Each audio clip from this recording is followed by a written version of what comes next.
Don't get too close to the patient. Don't accept anything he might try to give you, and absolutely do not hand him anything, not even a piece of paper," the guard said as he escorted me towards the holding cell. He handed me an emergency device. With a single press of a button, the entire staff within the facility would be alerted, and come rushing to my aid. "I'm well aware of the rules, Adam. We've gone through this dance quite a few times now," I shot back with a smirk. "You know the boss. Due diligence and all. If you get murdered, at the least the judge can't say we didn't warn you," he tried to joke, but I could tell something was keeping him on edge. It was a strange sight to see Adam so nervous. He'd been working at the forensic psychiatry department for the better part of 3 decades, dealing with all sorts of dangerous individuals. On any other day, his hardened exterior and undying confidence would make anyone feel safe in his presence. But something about the current patient unnerved the man, a fact that intrigued me more than anything written in the file I'd been given. "Speaking of your boss, why isn't Martin here to brief me himself? I don't even know the patient's name. The file just reads 39, I asked. "Well, he doesn't exactly know that you're here," Adam explained, his weak smile fading. "Excuse me?" I asked, knowing how the breach of protocol would piss Martin off beyond belief. While Adam had some seniority working as a guard for the better part of 30 years, he still answered to someone, and Martin was the only one in the clinic with more years under his belt. "There's something different about this one. I needed someone with your experience to have a look at him, to see if I'm right about him or just going crazy." "Care to explain?" I asked, my curiosity piqued. "I couldn't even if I wanted to. Just talk to him, will you? As a personal favor to me. I'll buy you a beer later," he begged. The facility resembled a prison more than a psychiatric department, with cells lining a hall, each of the empty. People had clearly lived in them fairly recently, seemingly evacuated for reasons I could only guess at. It was an odd sight considering most patients were too dangerous to let out, which meant they spent the majority of their days inside. "Where is everyone?" I finally asked. "We moved them," Adam said coldly. "It was the only way to keep them safe." "Safe from what?" "I don't know. Ever since we admitted the new patient, people have been acting weird. Well, weirder than before. They were afraid, but none were in any condition to explain what exactly had them panicking." The hallway was filled with starkly contrasting shadows cast by the setting sun. The last minutes of the day would soon give way to the darkness of night, which meant a late night for me and a cold dinner waiting at home. "If patient 39 is so dangerous, why keep him here?" I asked. "That's the thing. The man has been nothing but cooperative since we admitted him. There's no evidence linking him to the strangeness of this ward, but whenever I get too close to his room, I feel the hairs stand up on my back. It's like every fiber of my being is telling me to run and hide, but I can't figure out why. And He trailed off. Talking about himself wasn't one of his strong suits, so I decided not to push the matter any further. Instead, I tried to change the subject. "Why was he brought here anyway?" "He got arrested during a drug bust, small scale, nothing to write home about, but I guess you play the cards you're dealt. They found the man in a corner just crying and apologizing. He kept saying he was sorry, but couldn't for the life of him tell us what he was sorry about. He claims some entity is following him around, one he himself was forced to summon. So it's a drug-induced psychotic episode," I stated as I kept pushing for answers. "That was our theory too, but..." "But what?" "He was arrested alongside 3 other culprits. They were left in a room together as they were processed. In the span of 5 minutes, all except him had died." "He killed them?" I asked. "Their throats were slit, clean and deep." He trailed off. "But there wasn't a knife in the room, nor anything that could be branded as a weapon. By all means, it looks like he did it with his bare hands, which is impossible considering he didn't have a drop of blood on him. Still he claims he's responsible for their deaths." By then we'd reached the end of the department. A place that had once housed 20 inmates, was now down to a single prisoner, a man that would soon be my next patient. "So you don't think he's mentally ill?" I asked as we reached the door to his room. Unlike the rest of the rooms, there were no windows or bars to look through, only a solid door to keep the most dangerous patients separated from the rest of the pack. "That's not what I'm saying." "Then what are you saying?" I asked. In the 3-day span since his admittance, 7 of our patients have tried to kill themselves, 3 more succeeded. The rest were deadly afraid of our new guest, but none could give a reason beyond "I see it now," Adam explained. We stood before a solid, metal door that led into an interrogation area. Within the room the inmate would be safely locked away behind bars, giving me ample space to interview him and determine whether or not his behavior was due to a mental illness or not. "All right, Leon. You ready?" he asked as he fumbled with his keys. "You staying here?" I asked back. "I ain't setting foot inside unless I have to. The others already prepped him. You have your emergency alarm device should something happen. I'll be right here ready to help." He opened the door and gestured for me to step inside. He shut the door and locked it behind me. I was left alone in a dim room, alone with a potentially dangerous, criminally insane individual. That fact alone didn't bother me. Throughout my career I dealt with thousands of patients, some that even tried to strangle and stab me. But the fear I'd sensed in Adam worried me. "Are you him?" a timid voice said from the other side of the bars. A weird sense of unease washed over me as I was faced with patient 39. He was basically just a kid, early 20s, skinny. He didn't strike me as a drug user. In fact, apart from the heavy bags under his eyes and pale skin, he seemed perfectly normal.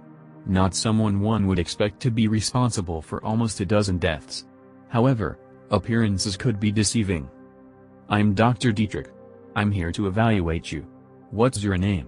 I asked. "They sent a shrink?" he asked, ignoring my question.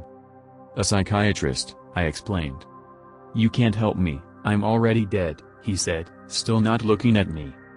"Why don't you tell me your side of the story?" I asked.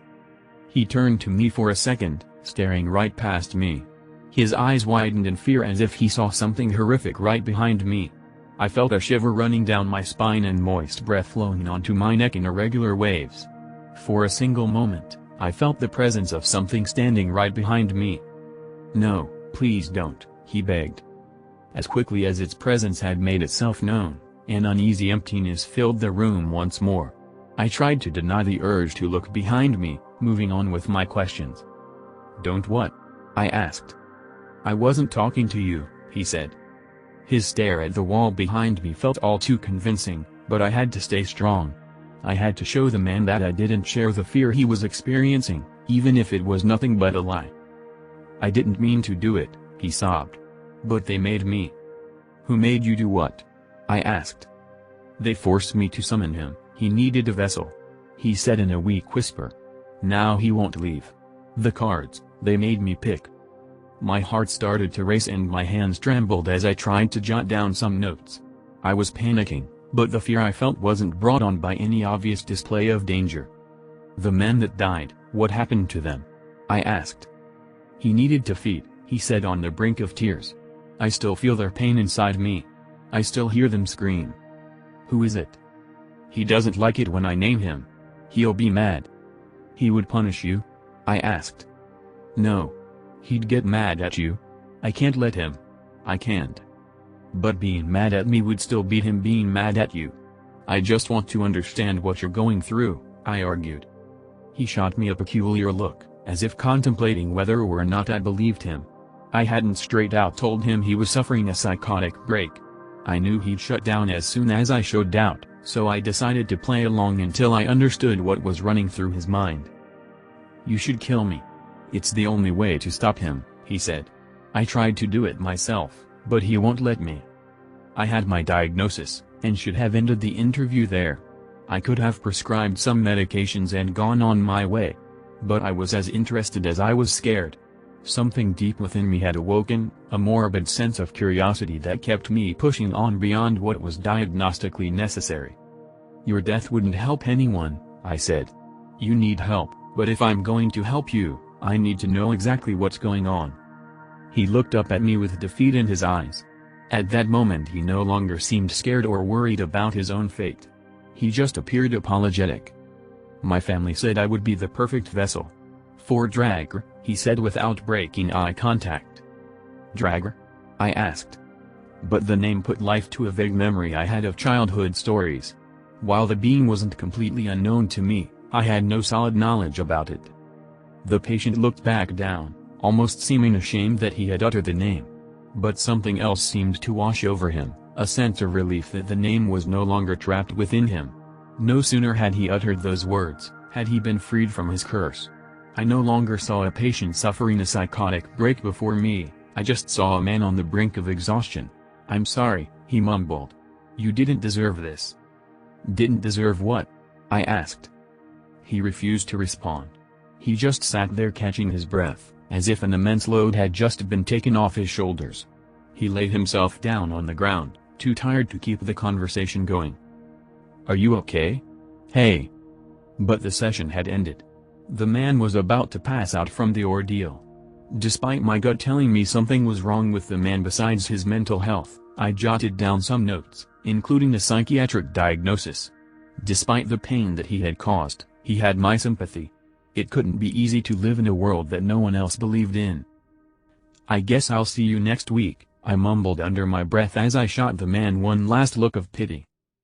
I was jolted back to attention by someone hammering on the door from the outside, begging to be let in.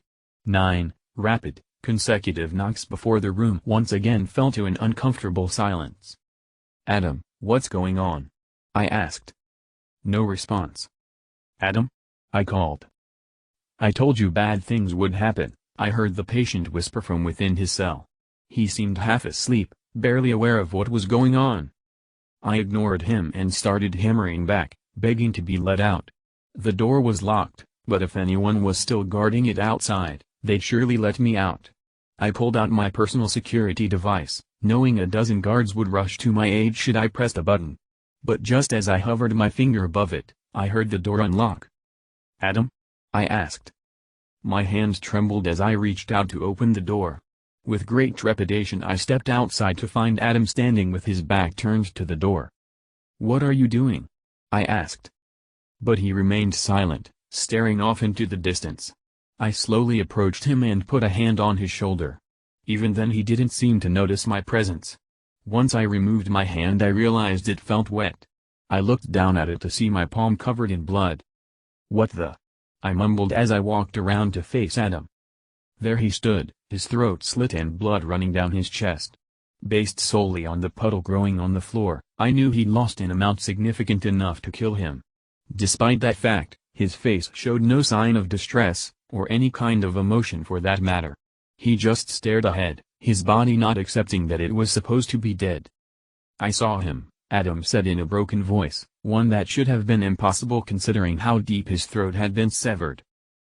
Not knowing what else to do, I pushed the emergency button to alert the rest of the staff, before I futilely tried to stop the bleeding.